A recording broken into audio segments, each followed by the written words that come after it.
প্রশ্ন: নাম জপের মাধ্যমে কি কারো মানসিক অবস্থা, মনের ভাব, মনোভাব, স্বভাব পরিবর্তন করা সম্ভব?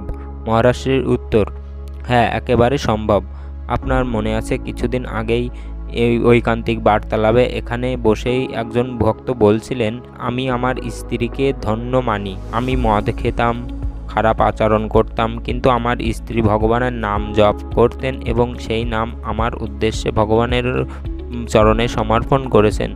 তিনি ভগবানের শরণ নিয়েছেন আমাকে বদলানোর জন্য, আর সেই নাম জপের ফলেই আমার বুদ্ধি শুদ্ধ হয়ে গেল।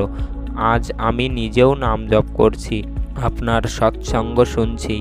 আমি আগে একেবারে আসরিক প্রকৃতির মানুষ ছিলাম, কিন্তু আমার স্ত্রী ভগবানকে ভজন করে আমাকে ভগবানের চরণে সমর্পণ করেছিলেন। ফলে আমার মন বুদ্ধি সব বদলে গেল, শুদ্ধ হয়ে গেল। এটা নিশ্চিতভাবে সম্ভব যদি আমরা আন্তরিকভাবে ভগবানের নাম জপ করে আমার পুত্রকে, আমার পিতাকে বা পরিবারের যে কোনো সদস্যকে সেই নাম জপের ফল অর্পণ করি, তাহলে তাদের জীবনে পরিবর্তন আসবেই, তাদের উন্নতি হবে, মঙ্গল শুরু হবে।